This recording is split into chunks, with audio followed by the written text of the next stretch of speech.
What's up, everybody? This is Aaron's Audio Corner. Who else? So the purpose of this live event, or whatever you want to call it, is to take questions. So if you have questions about any of the data that I posted, loudspeaker reviews, transducers, whatever, now's your chance to ask. So I figured I'd make this more of a Q&A in that regard. Or if you have any general questions about just whatever, I figured I'd kill some time and try to answer what I can here now. And it might save me some trouble in the future. Instead of having to create an FAQ type video about the measurements, maybe I can reference back to this, because obviously I can't think of all the questions that people are going to ask or maybe curious about. So if you've got questions, please feel free to ask. And I'm going to hang out here for a little bit and we'll see how it goes. And then maybe bail out once things start slowing down. I have been good. How about you, man? Seems a little bit delayed on my end, but it's interesting how it works. No, no, no, no, no, no, no, no, no, no, no. Check it out. I still can't figure out left to right. It throws me off. So, how are you guys? Let me know how y'all are doing out there, and if I'm coming in all right, volume-wise. Playing around with this mic and stuff. What's up, Al? How you doing, man? Big Al, Big Al. Big Al. Darn, my phone's doing dumb stuff. I've been putting together furniture today. That's been fun. Not really. Oh, here's one. Favorite demo song in car and or home. Oh man, that's a tough one. I don't know if I have just one. I listen to a little bit of everything.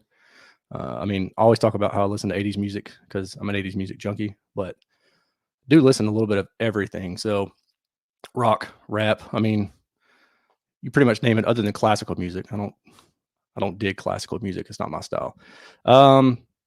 But currently on the playlist that I use, like when I'm demoing loudspeakers for reviews and stuff, I think it starts off with there's a Bruno Mars, 24 Karat Magic, then Steve Winwood, Higher Love.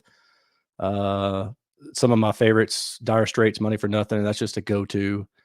For technical stuff, though, I actually will use pink noise and sine waves. I use 1/3 octave pink noise. Let's see, what else do I use? Correlated pink noise, I guess I should say. Left, right, balance check track was like my voice is in phase and I'm in the left channel. Just the basic stuff like that. Just check for coherency. And yeah, I mean, honestly, I don't really have a favorite. I have a lot of different favorites. Matter of fact, I was listening to Def Leppard this afternoon and thinking I probably need to add that to my playlist. I was listening to Jim Croce as well. So it just depends. Rick Astley. Somebody says Rick Astley. That's dang right, man. Never gonna give you up. Never gonna let you down. Dude. That stinks. Yeah. I hope you get that worked out. I don't know the details, and you probably don't want to tell me and tell everybody else in the world, but I'll just say that I hope you get that worked out. Definitely not this song at all. Oh man. But this one actually is pretty good. You want to know what's a good one for real is it's the Enchanted Tiki Room. It's actually from the attraction at Disneyland, Disney World, and there's a whole lot of panning left to right. So if you go and look it up, I'm telling you, when you hear it in your car, you'll be like, "What?" Or in your house, wherever. I don't know. It's crazy. It's just a lot of left and right panning things and soundstage cues and whatnot. It's pretty neat. Kind of came across that by accident listening to some of my music on my iPhone one day. Thought that was cool. Mana mana doop doop doop doop. Mana mana boop boop boop. Mana mana doop doop doop doop. I need a nap. Doop doop doop doop. Clifton. February 12th, Valentine's Day. Set the date. It's going down. Dun, dun, dun. It is the the Enchanted Tiki Room track. Let me Google this and make sure I'm telling you the right title. Tiki Room song. Yeah, the Tiki room at the Tiki room at the Tiki. Oh my gosh! Apparently Hillary Duff sang this, but I'm actually talking about the one that came from the Disney attraction. So it's if you're looking for it, it's probably going to be from the Sherman Brothers. Just FYI, I'm looking at like two different screens here, so it's hard to keep up. So if you're looking for the song that I'm talking about, it's from the Sherman Brothers. You can pull it up probably like Spotify or Apple Music or anything like that. Dude, I love you. For real. You're my homie. I appreciate that, dude. For real. I really do appreciate that. Thank you very much. Yeah, sorry to hear that, man. Again, that I don't know, man. If I can help you out, I got a scarf, 12-inch subwoofer behind me. I can send that to you to help you quell your blues. It's not that great, but it's better than nothing, I guess. Manhattan Transfer, Cantaloupe is a good one. I've not heard that. I'll have to real fast while I'm thinking about it. I'll pull it up and I remember to look it up later. Cantaloupe. So is that like them saying cantaloupe, but in a loop over and over? So they just go cantaloupe, cantaloupe, cantaloupe, cantaloupe, cantaloupe. No, probably not. Okay. Chicks dig it. All right. Let's see here. So if you have questions about any of my testing, let me know and I will pull up the results on my website and we can kind of walk through it. For example, somebody asked recently about impedance testing. So let me give you an example of what I mean when I talk about impedance testing. So I'm going to do a share screen real fast. This one won't take too long. This is the Klipsch Heresy 4 that I tested a couple months ago. And I mean, a lot of people like this speaker because it's very colored in nature. And what I mean by colored is, let's go down here and look at the response. So you can see this is the on-axis response. And ideally, like an accurate speaker that doesn't add anything or take anything away from what it's trying to reproduce would not have fluctuations in the response. It would be nominally pretty smooth.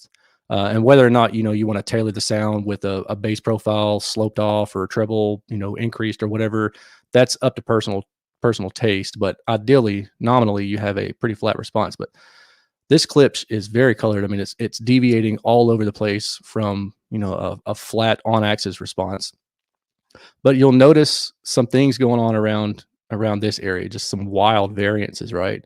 You think, well, what is that? Well, if you go into the impedance and you look, the impedance is just a very quick sweep. You can do that with the DATs I did the review on recently, and it shows some anomalies in this area. And it turns out those are actually port resonances. And the reason I know that is because I measured the port up close. And that's what you see here in green. Oh, goodness gracious. Let's see if I can keep going. Yeah, the port is in green. So this is the contribution to the bass from the port. And as you go in frequency, this should be falling off. So it's not contributing anything more above the bass frequencies. But as it turns out, there's a kick up right around here in this 2, 3, 4, 500 hertz region. And there's all sorts of contribution from the port. And you can see that it lines up with the black response, which the black response is the on-axis response. So you can see the port itself is causing a lot of coloration to the response, and that is not ideal. And you can see that it's you don't even have to have an anechoic measurement to see that. You can just do an impedance sweep with the Dayton DATs. I mean, I'm using the Klippel stuff, but you can do the same thing with the Dayton DATs, and you can see there's variances there. And then this area right here in the 110, 120 hertz region is another resonance that just shows up, and when you play lower male vocals, it lights the music up. I mean, like painfully so. And so again, it's something that you can easily resolve with the Dayton DATs. I think that thing's like $120. And if you are a hobbyist of any sort, I do highly encourage you to purchase that and keep it in mind. So let's see. What's up, Ja Marvelous Jamar? What's up? That's pretty clever. I like that. I'm a fan of big puns. Uh-oh. It's like warm butter. Oh my God. Oh my God. You guys, this is my brother-in-law. He runs a Star Wars channel that just recently took off. Like it's crazy. It's just like he made one good video, like not I'm not saying he only made one. Don't get mad at me, dude. You know what I mean? He made like one video that just happened to touch a nerve and it just boom, that channel just blew up. And they're doing some really, really awesome stuff over there. Production quality is excellent. So if you guys watch or are interested in Star Wars at all, you need to go check out this channel, Echo Base Network. Like I said, it's my brother-in-law, and I got some really cool stuff going on there. Really, really neat stuff. Oh yeah, and you owe me like $20 for saying that too. I love you. It's catchy. Us three. Okay. I'm not familiar with that. Let's see here. When tuning a car audio system, what would be the max dB that you would cut when trying to smooth out a driver's frequency response to avoid cutting too much and creating excess distortion? What would be the max dB? Hey man, if you don't mind, because I'm not quite sure I understand that question. If you don't mind, maybe try asking it a different way. Maybe. See if I can figure this out. Yeah, because the distortion is going to depend on a few different things. So you can have distortion from like the suspension or the motor, but then you can also have distortion from the actual, like the cone material. You can have those kind of distortions too. And that would be the difference between linear and nonlinear distortion. So linear distortion is basically view that as frequency response. So anything that deviates from a flat line would be some kind of linear distortion. And it's called linear distortion because it tracks the same way with volume. So as you turn the volume up, that distortion, that deviant from the flat response is always going to be the same. If it's plus 3 dB at 5K, it's always going to be plus 3 dB at 5K.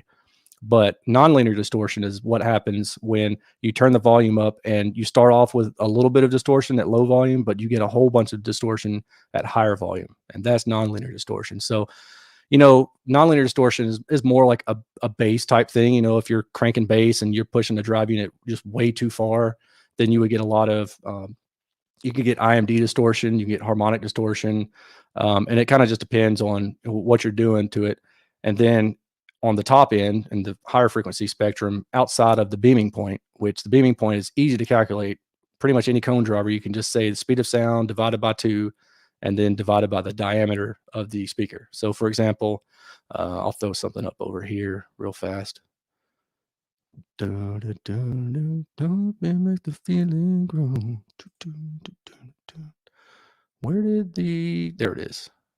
You guys want to see it over here. So speed of sound in inches per second, and that's pretty much standard atmospheric conditions, is 13,500 inches per second. So then I'll go ahead and divide that by 2 to get me the half wavelength. And then let's say you got a 6-inch woofer, 6-inch diameter from the middle of the surround to the middle of the surround. So I'm going to divide by 6.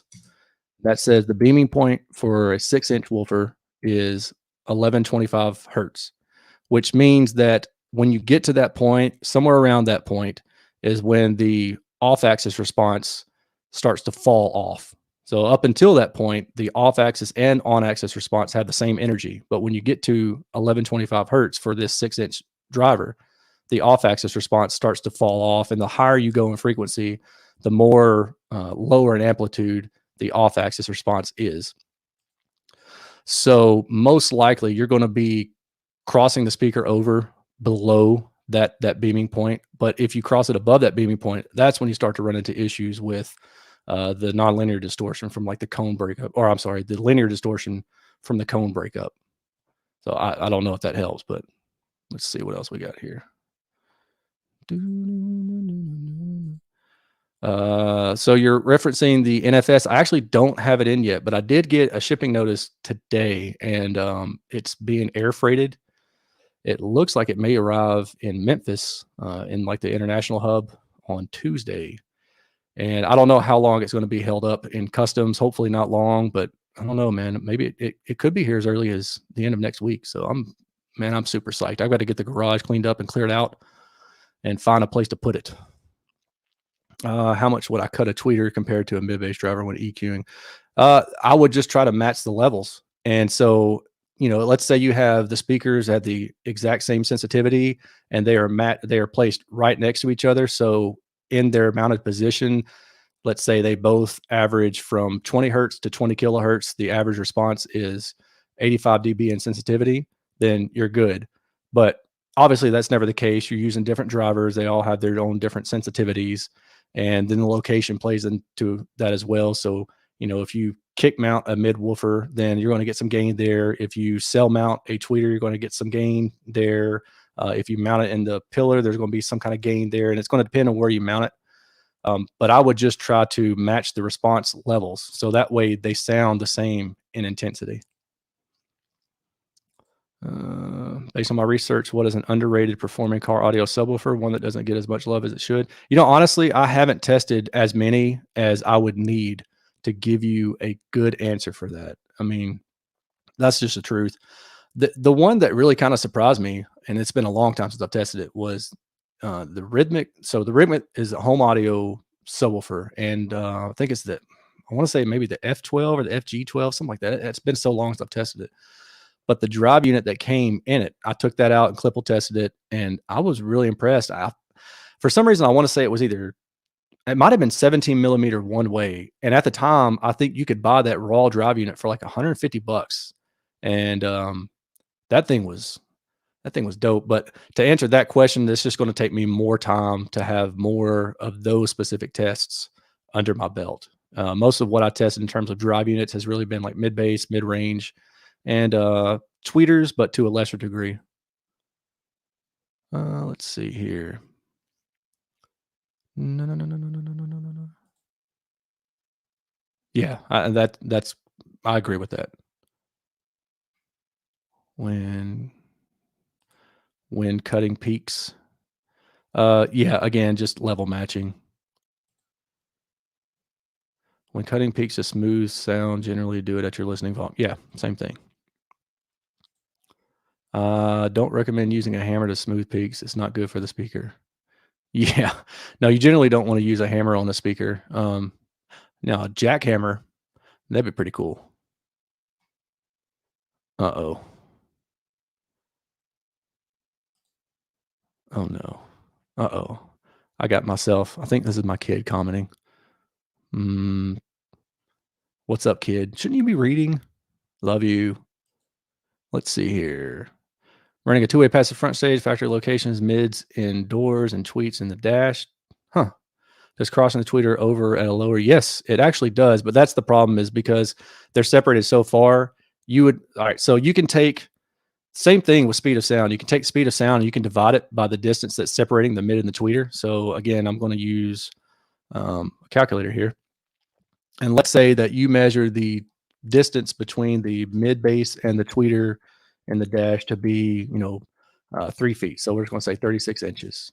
So that's saying that the not the beaming point, but the cone filtering point between those two is going to be 375 hertz, which means that you would need your crossover point between those two to be 375 hertz in order for it to sound like it's one wavefront. Otherwise, you get, asymmetry in the response at the crossover point. So if you're going to cross it like a standard tweeter at 2K, then you're going to have a lot of what's called lobing between the tweeter and the mid range. And actually, there is a website what I'm thinking about. Let me see if I can remember what it is. I always have to go to Metasound to go to their calculators. And then if you guys, is it education, crossware software? Sorry, it's going to take me a second to remember where this is.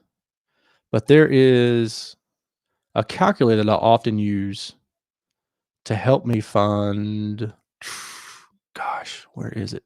I'm going to try one more thing. If I can't find it, I'll try to link it in the details. Speaker lobing calculator. Ugh, I spell calculator bad, but luckily Google knows what I mean. No, no, it doesn't. Loving. That's hilarious. Lobing. Okay, I'm going to punch this thing in the face. No, speaker placement calculator. Hi-Fi. Yeah, this is the website. Let me see if this is actually the one that I'm looking for here. Speaker placement calculators. Sorry, I know some of you guys don't give a rip about this, but I think this is a very great site for you to have. Notch filter, notch filter. I thought it would be in here, but it's not. So maybe acoustic.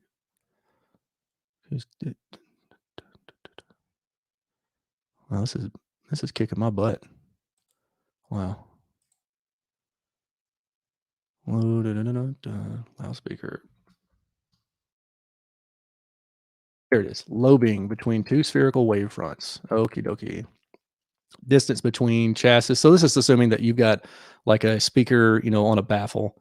And if there is no distance between them, let's see if it'll even calculate that. Yeah, it won't even calculate that. Let's say it's, 0.1 centimeter or something. So it's basically saying that if you have a separation distance between a tweeter and the mid range of 0.1 centimeter, then you could cross it over at 17. Oh my gosh, like way, way high, something that's insane. Let's do this 1 centimeter. Yeah, that makes more sense. All right, 17K. And you should not have the effects of lobing. However, if you use the quarter wave method, it's saying that it would actually, your crossover point, the lowest or the highest it could be is 85, 75 hertz. So anyway, hopefully that kind of explains things. But yeah, if you take just the distance between, if you go to this website, take the distance between your mid-range and your tweeter, or your mid-bass and your tweeter, or whatever, it will tell you the lowest crossover, the highest crossover that you can get away with in order to keep it the same wavefront. Sorry, I know that went on a little bit longer, but and yeah, it's mh-audio.nl, and if you go to that, you can find it from there. Let's see here. Shalom. If all their tuning methods fail, get a bigger hammer. Yeah, an anvil probably would work best. No, nobody wants fried amplifiers. That sounds kind of gross.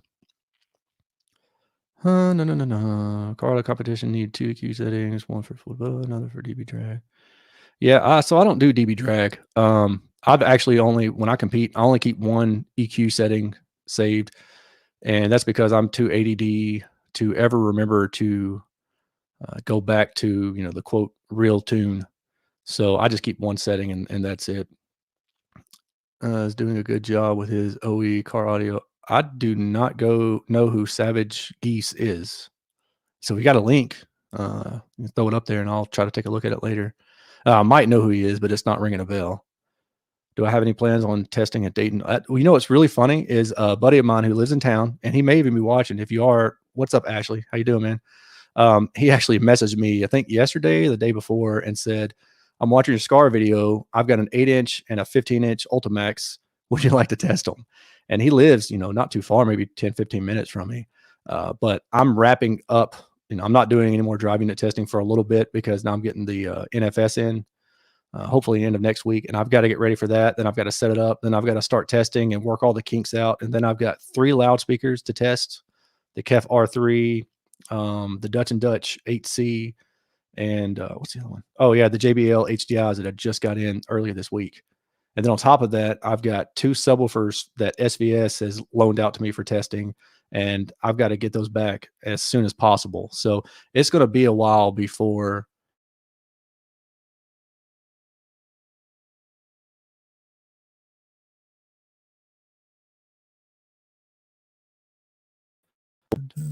Let's see here. Have I ever tried to improve modify speaker response by doing cone dope? No, I have not. I've seen that. I've seen where people do not just the cone doping, but I've seen actually people take, it looks like staples, and they put it on the cone, and that is the weirdest dang thing. I don't understand that. But I've tried, messing with the Q a little bit by adding mass to it. You can also add, if I recall correctly, because it's like 2010 since I've done it, inline series resistors, and that can change the Q as well. And so I tried doing that one time, but then I realized, why am I doing this? Because I've got DSP that's essentially would do what I wanted to do. So if I wanted to raise the Q, I can just increase the crossover slope, and that essentially raises the Q. How is the E430 performing in your dash shield enclosure? Pros and cons. I don't have any cons so far. Is the sun affecting the driver? Not that I've seen. I mean, I haven't looked at it. It's other than just showing it off. Like, hey, check out this awesome install that my buddy did. Buddy being Steve Cook at Audio X. Yeah, honestly, no issues so far. And I don't know. One of these days I'll get around to maybe trying to actually really tune that thing up because I haven't touched the tune. It's been about a year and a few months now. So, which is crazy for me. Just busy, busy, busy. Heard of old school guys gluing a penny. Yeah, yeah. Yeah. I've seen them do that. Well, I'm not seeing gluing a penny, but just adding mass in general. Yeah. Yeah. Yep. Mass loading. Let's see here. Crossed at 1.5. Appreciate the response. Yeah, man. No problem. Hope you hope that tracked well. Hope that makes sense. And if not, you can always follow up. And I've done it before. It's tough to quantify as opposed to. Yeah, I agree. Again, I had DSP. I mean, you can mess with drivers, but there's so many good ones out there now that just buy the right one. Any news? No, I'm a sitting duck. I got that speaker back in October. I actually started the following week. I started conversations with Clipple to figure out, the pricing and all that for the NFS. And my whole plan was to measure the Dutch and Dutch 8C with the NFS. And just for those of you who don't know what I'm talking about, let me pull this up. Dutch and Dutch. It's just an incredible speaker. I mean, oh my gosh. I'm actually looking forward to getting to listen to it again because I had to put it up during Christmas so it wouldn't, get messed with. But let's see. There's a picture of it. There's got to be better pictures in here. Actually, these probably would be okay. But what I want to show you. Okay. No. Okay, I'm going back. Yeah, these pictures aren't what I was wanting them to be. Okay, on this side right here, I'm gonna blow this up. These little vents over here, or these little slits over here, those are vents. And when I do my testing, I have to do horizontal, which means, upright, testing the speaker upright. And then I put the mic all the way around it, 360 degrees. But then I also have to do vertical testing. And for a portion of my vertical testing, I would have to lay the speaker onto its side and basically run the microphone above it and below it, so to speak, on the ground. Laying it on its side on the ground would mean that I would be blocking this vent and effectively negating the usefulness of that vent. And so I've been waiting on the NFS to test it with that for that reason. Let's see here. I'm getting messages saying my mic is glitchy. Probably clipping it. I think that's better. All right, cool. So anyway, yeah, when I get the NFS, I will be testing that speaker. All righty. Got a 15. Yeah. I actually had, I think, a pair of the 18s, and then I wound up getting rid of them. So my mic is going nuts. What about now? Is that better? My computer does weird stuff. Hello. Rice Krispies. That's awesome. Still the same thing? Interesting. Not sure what it would be. And you say that you love me. Got that song stuck in my head now. Oh. Here. What about now? Crispy.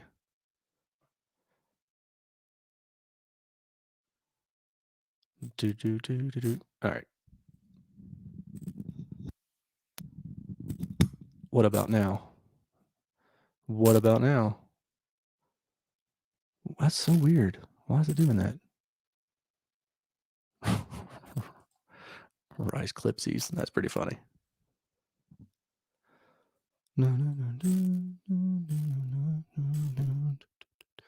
All right. I'm just still bad, huh?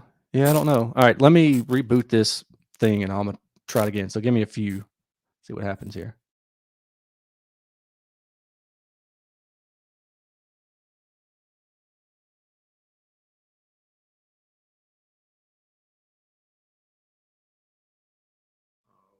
Alrighty. better.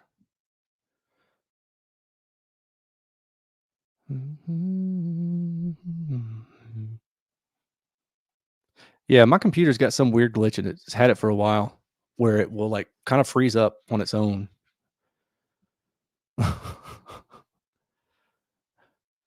Okay. All right, cool. Yeah, sorry about that. I don't know why it does that, but it's actually the computer itself. It's nothing to do with the sound card because it's been doing it since I bought it from day one. Maybe I just should have. This is what happens when you buy refurb stuff and you're too cheap to buy the real stuff. But so anyway, well, I appreciate you guys letting me know. Should be good now. And if it goes bad again, just let me know. So anyway, if you didn't catch the part about the Dutch and Dutch, what I was saying was, let me get this out of the way. This Dutch and Dutch has a vent on the side, and for a portion of my testing, I have to lay the speaker on the side. And if I did that, it would block this vent, and it would kill the accuracy of a portion of my testing. Yeah, that's only when I whisper in your ear. I mean, that's weird.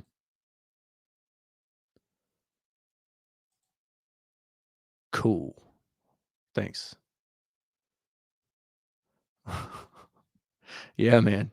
Gotta stay on the cheap side to get the other good stuff, you know. All right. Let's see. I don't think I missed anything because I think everybody was like, "Oh my god, we can't freaking hear you, dude." Let's see. Yeah, going back to this, Savage Geese. Is that the YouTube name? Because I'm about to Google this dude and maybe add him or something, see if I can figure it out. Don't make it weird. Get a car. There you read my mind. There you go. Dude, what are you doing? Don't you have better stuff to do than to watch me? I miss you. You could just call me. I love you. Oh man.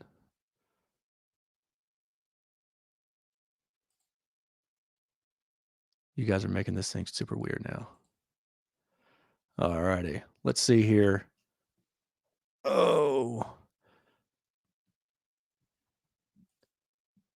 You let me know when, buddy. You let me know when. Okay? You wear your mask and I'll wear my mask and we can look at each other with hungry eyes, like Eric Carmen said. Let's see. I'm trying to think. Was there anything else? Because I know the impedance thing was one of them, and that's kind of what prompted me to do this and maybe try to answer a few of your questions in real time. Um, God, I'm kind of drawing a blank here, but yeah. What I really like your use of science, blah blah blah blah blah. Well, I appreciate it.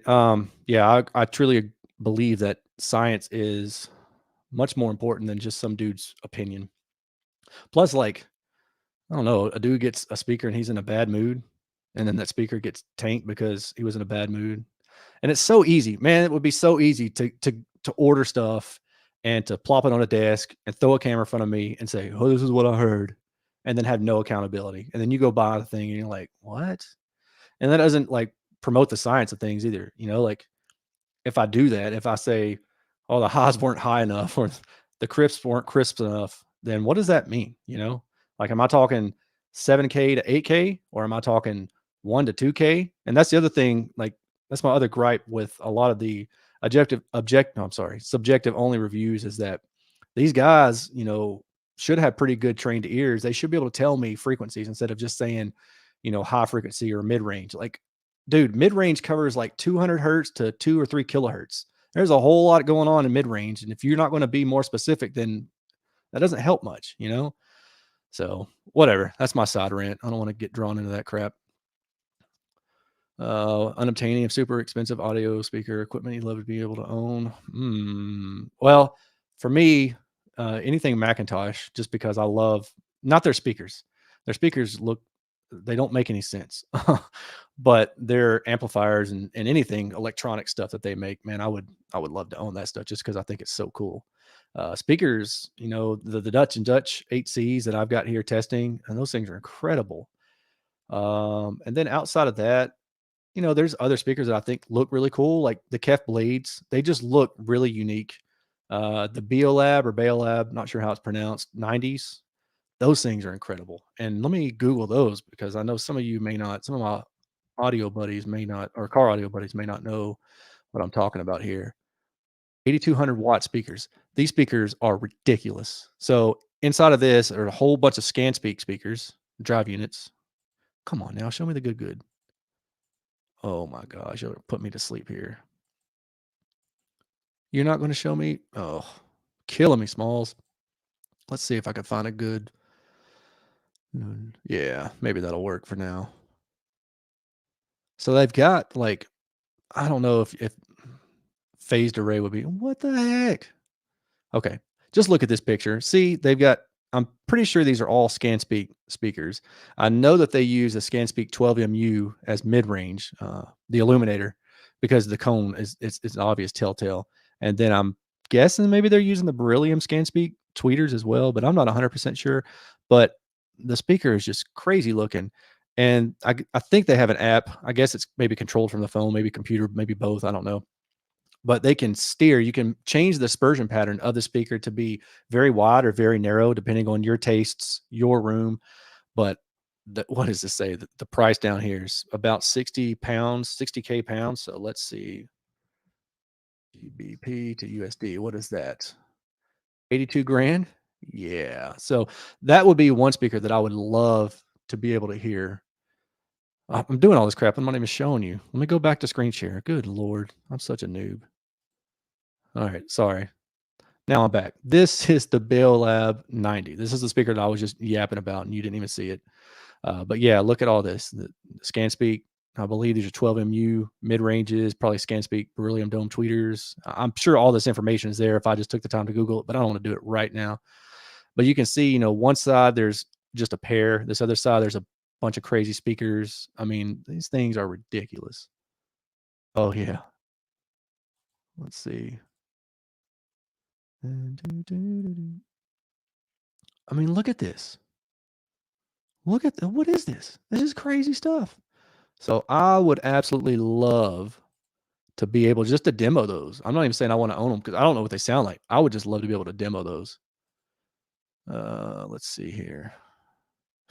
When you read that sentence, it's really funny because the way my name is spelled. Oh yeah, yeah, those look pretty sweet. What's the other one? Is it TB Labs or TD Labs? They make some pretty uh, beloved, I guess, Beryllium Dome tweeters. A lot of the DIY community loves those tweeters, but the now I'm drawing a blank on them.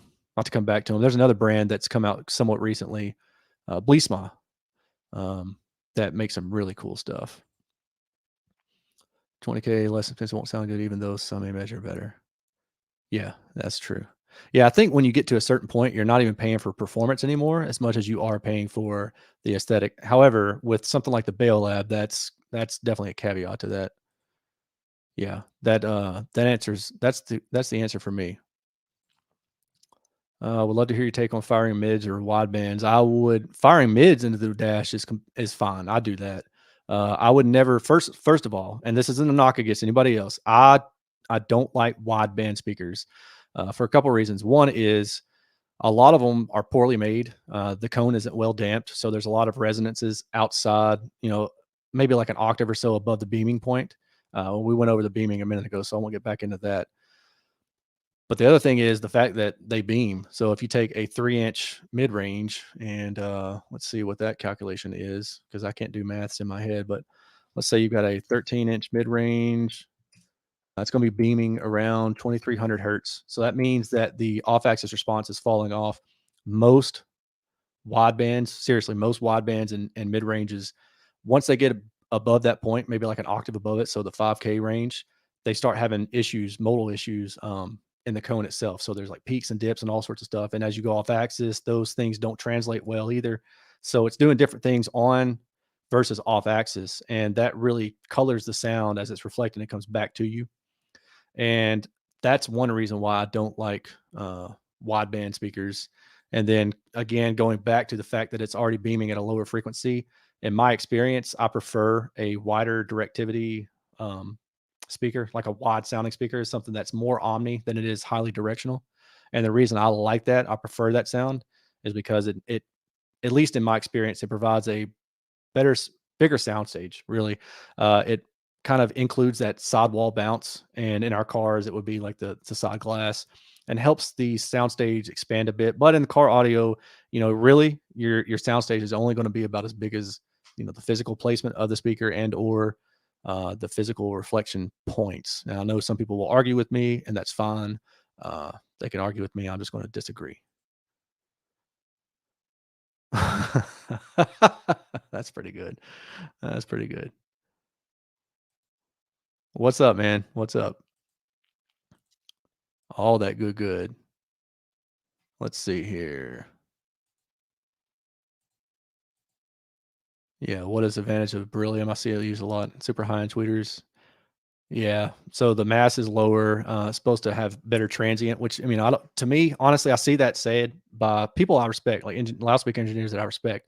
So I had to trust them and assume that that's a real tangible thing, that um, the impulse response being cleaner really matters, and relates to uh, better transients. But the main thing is what he's saying here. The resonance of the tweeter is pushed out to an inaudible range. So, tweeters beam just like everything else, and they have their own issues with modal resonances and things like that. So the beryllium allows them to place the modal resonance outside the 20K range, and that's supposed to sound better. Now people will talk about like what hypersonics and say, oh well, beryllium's bad because they ring at 40K hertz or 30K hertz, and like, you can't freaking hear that. Don't let anybody tell you you can hear that. That's nonsense. BMR drivers for car audio. Yeah, you could. I tested some a while back that were pretty good, but the sensitivity on ones that I tested were super, super low, like upper 70s, low 80s. And I just generally don't like low sensitivity drivers. Uh, so best to play them above SFS. It would depend. It just depends on the cone diameter. Yeah, I mean a 3 inch, I would probably play it no higher than 4K, and that's just ballparking. You know, let's see here. Somebody actually hit it. Yes. So ScanSpeak Discovery 10F, the on and off axis response. That's the only one, and I've said it before. That's the only one that I think currently that I can think of that I would draw exception to, and I could use. And they actually make a full range version of the 10F that I've tested, and it is a phenomenal driver. And it's less than $100, I think, unless the price has changed. Any suggestion on deadening doors beyond decoupling foam? No, I think I would take it as a, add your deadener on there to give it some mass to stop any kind of ringing. But when it comes to foam, what I would do, and I haven't done this in myself, so this is, what is that saying? Do as you're told, or something like that, or whatever. Uh, but anyway, uh, I would, you know, put foam on the things that are more likely to rattle, like the wiring that may be in the OEM locations, just running through the door panel or something like that. Maybe wrap foam around it so if they hit something, they don't make a loud buzzing noise. But I would, do as little as you can at first, put the door panel on, and then sweep the door panel speaker with a sine wave. Or you can use an app. I've got an app on my phone, Signal Gen. That's for the iPhone. I'm sure Android has tons of options as well. And you can just use a signal generator app and run it through some tones and try to find where it really lights up and see if you can focus on those areas. And more than likely, you're going to have that car covered in not deadener, but foam. But I would do it that way. Try to be methodical about it, and don't just slap a bunch of stuff in there, because you actually can make things worse. For example, if you put too much foam in a location that, bulges out the door panel, then you can create more issues that way. You can cause something else. So by bulging it out one way, it's going to, shrink another way, and you could create a rattle or something else somewhere. You could create a rattle somewhere else and have an unintentional consequence. Just use isotars. Yeah. Actually, honestly, I mean, that was one of my, I love that speaker, but I don't know that it's really worth the price, the full, luckily I got a good deal on them, but I can't tell you that it's a value. I'll just put it that way. Do I? No, not if I can help it, but I'm sure I will. I mean, I did one for my nephew um last month, or yeah, last in December. I did just a subwoofer install, but if I keep the car that I have now, for as long as I kept my previous Civic, then I don't know, man. Who knows where car audio is going to be that long? Magic hears people hearing. Yeah, right. They're hearing something. Voices in their heads, maybe. Car Pro Audio. Uh oh, can Pro Audio ever be SQ? Yeah, absolutely.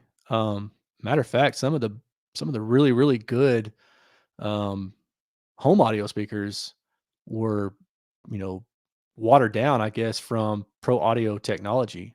They take some of those pro audio things that they have to do to reach a large crowd and they trickle that down into the home and they, like waveguide technology and things like that. So absolutely. Yeah, yeah. I don't think you have to separate the difference really.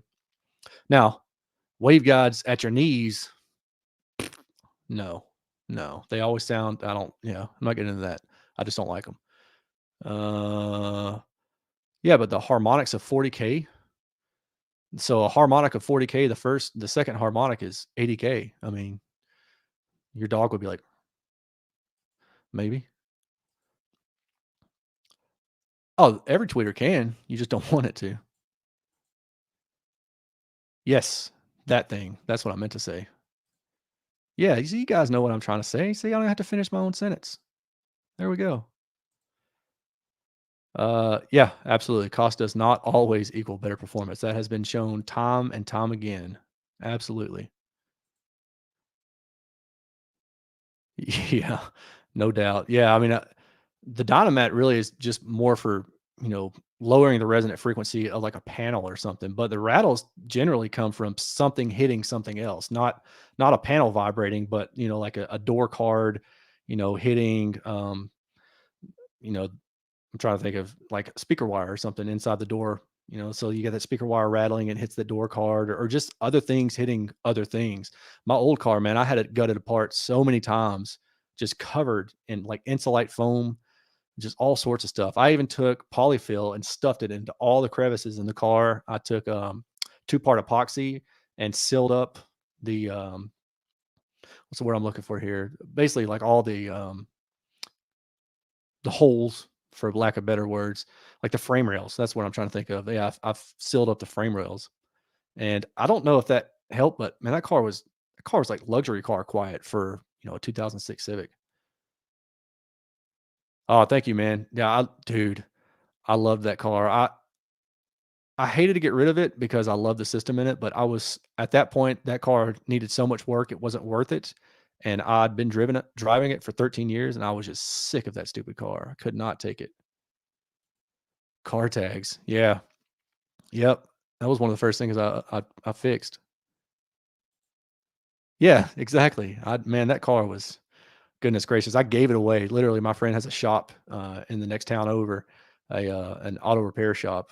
And I gave it to him and said, "You can use it," because he'd worked on it for me before, and I thought like if I sold it, I could get maybe like $500 for it.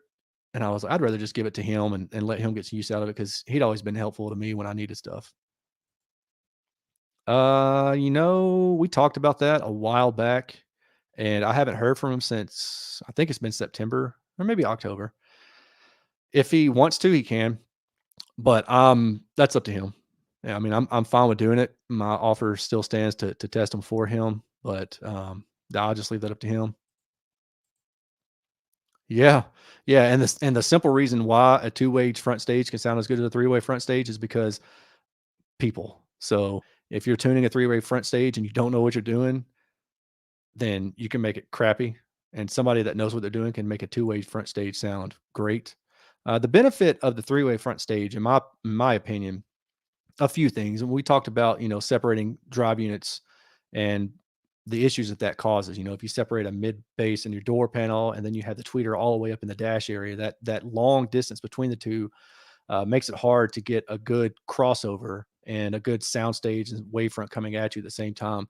So the three-way kind of resolves that, but also the three-way takes the load off of other things too. So for example, if you're running three-way, you can use a dedicated mid-range. You don't have to worry so much about trying to bring that tweeter down lower to match the mid bass.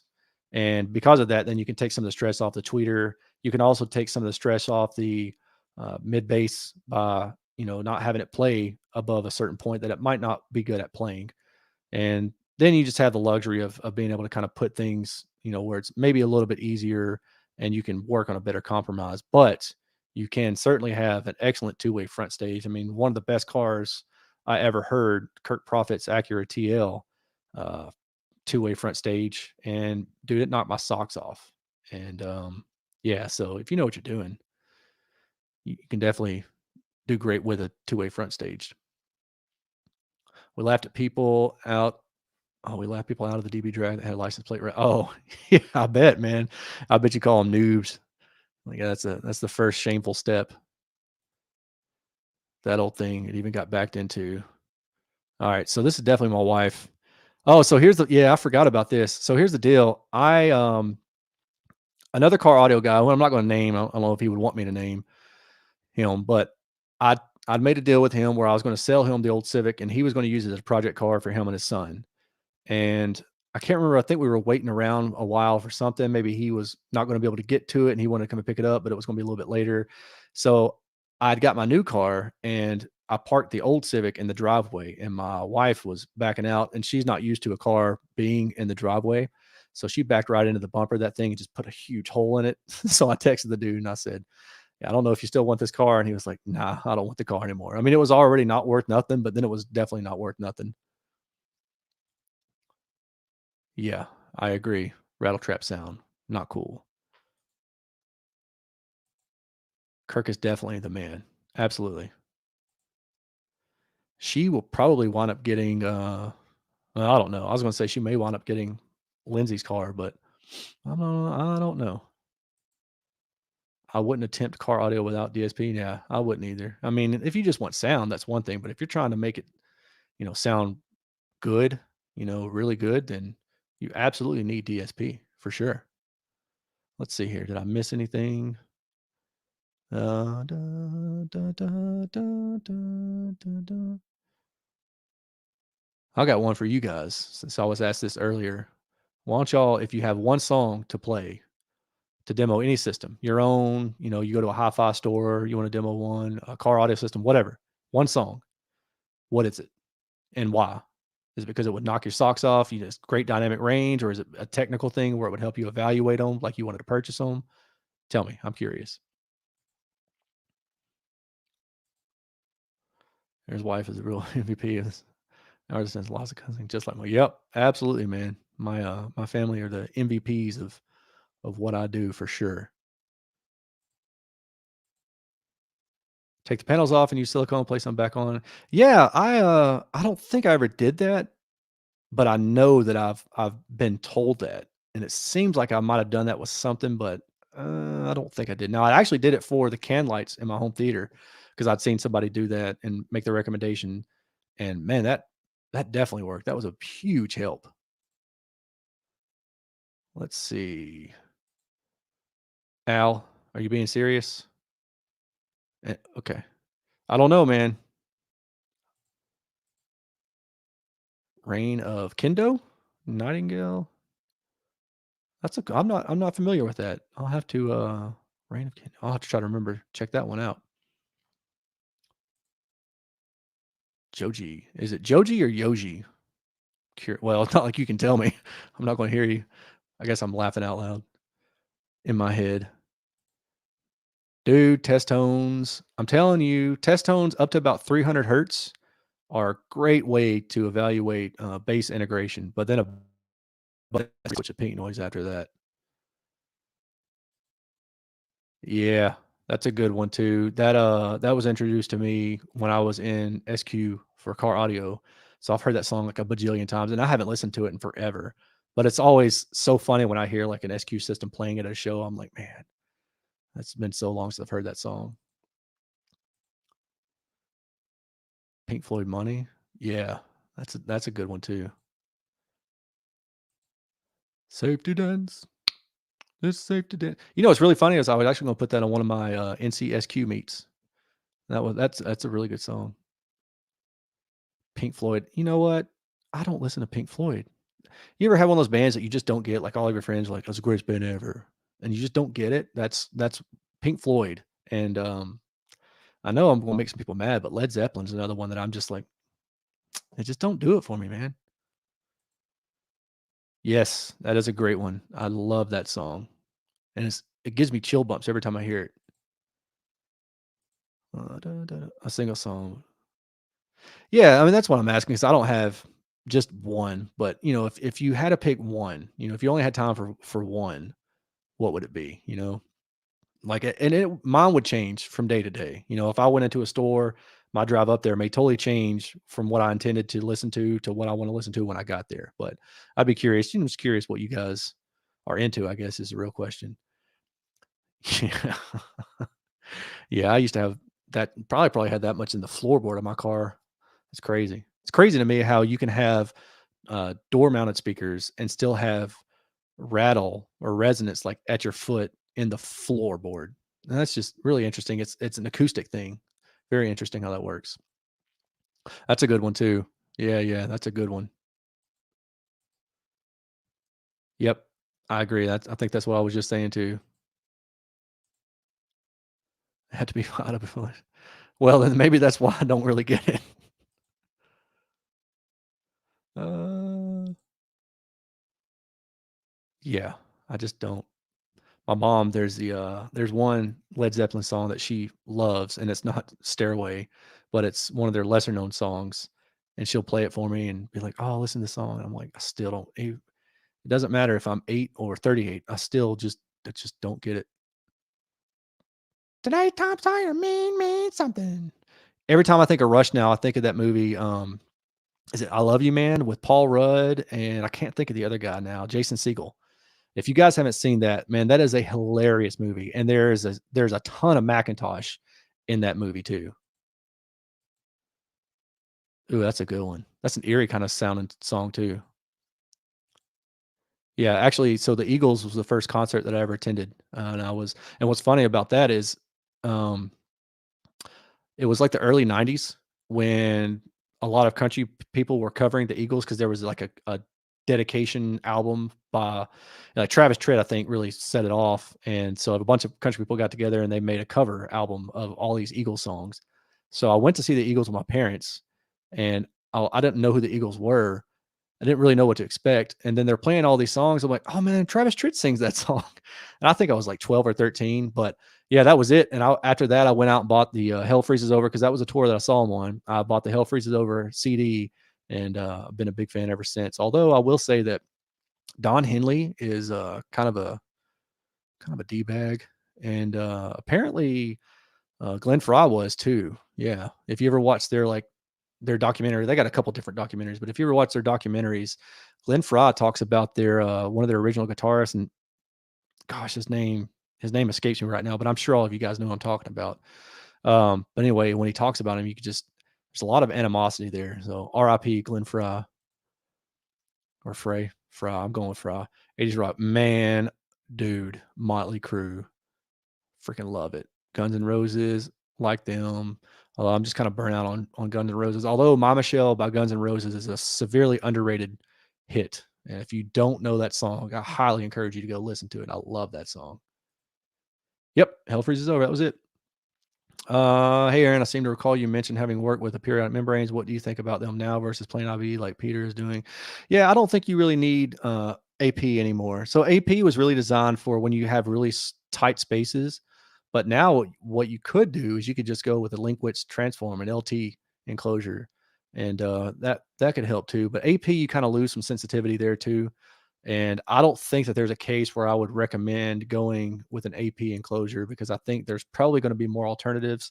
But having said that, there's really nothing wrong with them. It's just, yeah, Felder. I seen somebody sit down the Felder. There's nothing wrong with them. It's just that I don't see a need for them like there was, back when I was still using them. Yeah, Felder. Was it Don Felder? I think. But yes, that's who I was talking about. Thank you.